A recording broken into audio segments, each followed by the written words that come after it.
इस पर कोई राजनीतिकरण का कोई उद्देश्य नहीं है। हमारी जो चार धाम पड़ाव की जो व्यवस्था है वो लचर हो जाएगी यदि हम लोग समय पर इस काम को नहीं करते हैं।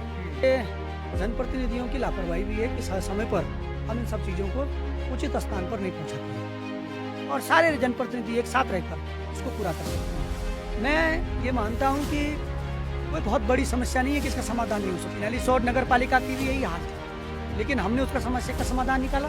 बड़कोट में भी आज ये हाल है, इसका समस्या का भी समाधान निकले। 4 रुपये पोर्टल वालों को दे दिया और अपनी न्यूज लगवा दी कि मैं मुख्यमंत्री से मिलूंगा और अलाना करूंगा फलाना। इसके चार धाम यात्रा का मुख्य पड़ाव है। बिजलवानी पूर्व में भी इस और जब यहाँ के बड़े बड़े नेता कहते थे हम करा लिया है, ये हर एक दिन किसी न किसी का सोशल मीडिया में लेटर आता था, हो गया हो गया हो गया हो गया, और 5-10 हज़ार रुपये पोर्टल वालों को देकर अपनी न्यूज लगाते हैं, इतना ही काम करते हैं। तब मेरे को लगा वास्तव में ये सब फर्जी न्यूज है। आज तक की असली यही जटिल समस्याओं का समाधान निकल सकता है तो क्या ये बड़कोट पेयजल लाइन की समस्या का समाधान नहीं निकल सकता? फौरी तौर पर मेरी इच्छा शक्ति कह रही थी कि समाधान निकलना है तो इच्छा शक्ति बड़ी होती है। और मैं नगर निकाय के चुनाव में पानी की टोंटियां तो दिखने रही थी, लेकिन दारू की टोंटियां आने वाली हैं। वहीं तो व्यू से देखा जाएगा। तो राजनीति करने के लिए दो बातें बहुत महत्वपूर्ण है। इस समय विधानसभा के विधायक पहला प्रश्न क्या बोल के वोट मांगा था। चाहता हूँ दूसरा प्रश्न, मेरा अभी इस पर कोई राजनीतिकरण का कोई उद्देश्य नहीं है।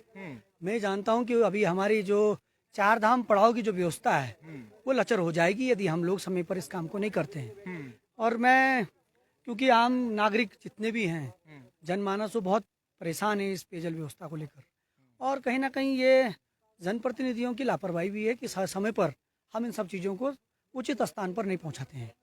और आज मैं जानता हूं कि हमारी मौलिक जिम्मेदारी बनती है कि जनप्रतिनिधि जनमानस के लिए उत्तरदायी हो, और उस महत्वपूर्ण जिम्मेदारी को हम निभाने का प्रयास कर रहे हैं। और मुझे विभाग ने ये आश्वस्त किया है कि हम इस जो पैसा आपने हमें पहुंचाया है इससे हम इसको इस लाइन से जोड़कर और बड़कोट या अन्य जो ये हमारे पोल गांव तमाम जगह जो ये क्षेत्र में जो पैसा जा रहा है और चार धाम पड़ाव के जो मुख्य क्षेत्र हैं उन जगह ये पानी सुचारू रूप से चले जाएगा। लेकिन हम इसको समय अनुसार आगे आने वाले दिनों में एक वृद्ध रूप योजना इसका होना चाहिए, और इसका वृद्ध योजना का रूप तभी मिल सकता है जब हम एक अच्छे विजन के साथ और सारे जनप्रतिनिधि एक साथ रहकर इसको पूरा कर सकते हैं। मैं ये मानता हूँ कि कोई बहुत बड़ी समस्या नहीं है कि इसका समाधान नहीं हो सकता है। नैलीसोट नगर पालिका की भी यही हाल थे, लेकिन हमने उसका समस्या का समाधान निकाला। बड़कोट में भी आज ये हाल है, इसका समस्या का भी समाधान निकलेगा। मैं खोखली नेतागिरी करना पसंद नहीं करता हूँ कि 5-10 हज़ार रुपये पोर्टल वालों को दे दिया और अपनी न्यूज लगवा दी कि मैं मुख्यमंत्री से मिलूंगा और अलाना करूंगा फलाना करूंगा। ये नौटंकी अपनी बस की नहीं है। हम त्वरित कार्रवाई चाहते हैं, और मैं ये मानता हूँ कि इस विधानसभा के विधायक और हम लोगों को यहाँ के प्रमुख और यहाँ के जो वरिष्ठ राजनीतिक लोग हैं वो सब लोग एक मंच पर आकर इस समस्या का समाधान करें। यदि हम इस समस्या का समाधान नहीं करते हैं तो हमारे जनप्रतिनिधि होने का कोई मतलब नहीं होता है। और मैं ये समझता हूँ कि इस समय ये मुख्य पड़ाव है और इस चार धाम यात्रा का मुख्य पड़ाव है, तो ये समस्या का समाधान होना बड़ा जरूरी है। और मैं समझता हूँ कि जरूर बाबा भोगनाथ की तपस्थली में बस रहा है ये पूरा क्षेत्र, ये जरूर अपने आप को ये जल्दी जो ये समस्या इससे निजात पाएगा। और मैं उत्तराखंड सरकार से भी निवेदन करता हूँ कि आप इस जो ये बहुत बड़ी जटिल समस्या को संज्ञान में लेंगे। और मैं विधायक जी से भी कहना चाहूँगा कि जहाँ हम एक और अपने घरों की छतों पर बड़े बड़े स्विमिंग पूल बनाने का शौक रखते हैं, वहीं हम अपने जनता के लिए भी एक बूंद पानी का शौक पालें। मेरी फितरत नहीं है हंगामा बर्फाना, बस इस सिस्टम की सूरत बदलनी चाहिए। ये बदसूरती फैलाने वाले लोगों से मुझे पता है कि तुमने बहाना बनाया है, आचार संहिता का विभाग को गुमराह किया है। हमने बहाना नहीं बनाया है। हमें मालूम था यात्रा व्यवस्था का बजट जनपद की जिला पंचायत ने ससमय पर पास किया हुआ है और ससमय पर उसकी स्वीकृतियां हैं, और इन्हीं सभी चीजों के लिए ये पैसा होता है और जनता का पैसा हम जनता को प्रेषित कर रहे हैं। यही कहना चाहता हूँ। हम लोग भाई भतीजेवाद और यारी दोस्ती को ठेकेदारी नहीं दे रहे हैं। जल जीवन मिशन का ठेका कौन कर रहा है इस क्षेत्र में सबसे अधिक, ये सबको पता है। लेकिन आज जल की परेशानी कहाँ है, यही परेशानियां हैं उस जल की। तो मेरा ये कहना था कि हमने जो दिया है वो अकॉर्ड ऑफ द लॉ, जो हमारे रूल कहते हैं, अकॉर्डिंग जो लॉ है उसके अंतर्गत पैसा दिया है और जनता को दिया है। इतनी जांचें करा ली, इसकी भी करा लीजिए। सिर्फ पेपर में था, अखबारों में छापते हैं अपने आप को और बाकी कुछ नहीं करते हैं, और 5-10 हज़ार रुपये पोर्टल वालों को देकर अपनी न्यूज लगाते हैं, इतना ही काम करते हैं। तब मेरे को लगा वास्तव में ये सब फर्जी न्यूज है आज तक की।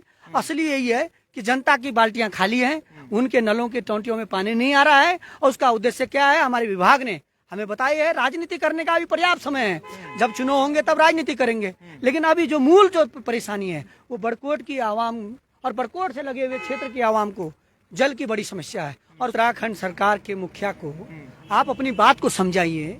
मुझे उन पे पूरा भरोसा है कि वो इस समस्या का समाधान निकाल सकते हैं। मैं बता सकता हूँ, जब प्रदेश में इतनी जटिल समस्याओं का समाधान निकल सकता है तो क्या ये बड़कोट पेयजल लाइन की समस्या का समाधान नहीं निकल सकता है? आज फौरी तौर पर मेरी इच्छा शक्ति कह रही थी कि समाधान निकलना है तो इच्छा शक्ति बड़ी होती है, और मैंने कहा हमने उस इच्छा शक्ति के तहत इसको पूरा किया है। बड़कोट की आवाम जाने कि जब अभी नगर निकाय चुनाव आने वाले हैं, मेरे को नगर पालिका का चुनाव थोड़ी लड़ना है कि मैं नगर निकाय के चक्कर में कर रहा हूँ, लेकिन जाने नगर निकाय के चुनाव में पानी की टोंटियां तो दिख नहीं रही थी, लेकिन दारू की टोंटियां आने वाली हैं। तो आप पहचाने इन लोगों को कि जो दारू की टोंटियां जरूर भिजवाएंगे। और मैंने सुना लोगों से कि 5 करोड़ रुपए का बजट रखा हुआ है चुनाव लड़ने के लिए। अरे उसमें से 1-1.5 करोड़ रुपए आज खर्च कर देते हो, बल्ले बल्ले हो जाती, लेकिन उसी दौरान लाओगे। तो इस बार जब लाएंगे खा जाना है, इनको वोट मत देना। तो मैंने कह दिया, लेकिन मैं आपको कह सकता हूँ कि हमारे इस नगर पालिका बड़कोट को पानी की जरूरत है। लेकिन अगर राजनीतिक पॉइंट ऑफ व्यू से देखा जाएगा तो राजनीति करने के लिए 2 बातें बहुत महत्वपूर्ण है। इस समय विधानसभा के विधायक कौन है? पहला प्रश्न, बिल्कुल, क्या बोल के वोट मांगा था? दूसरा प्रश्न, कहाँ सबसे अधिक वोट पड़ा था? तीसरा प्रश्न, और कंधे पे किन लोगों ने नचाया था? चौथा प्रश्न, पानी के लिए कौन लोग रो रहे हैं? वही है प्रश्न। तो वो जनता जनार्दन के सामने रखकर उसके अमुक व्यक्ति के सामने उस काम को करवाते हैं।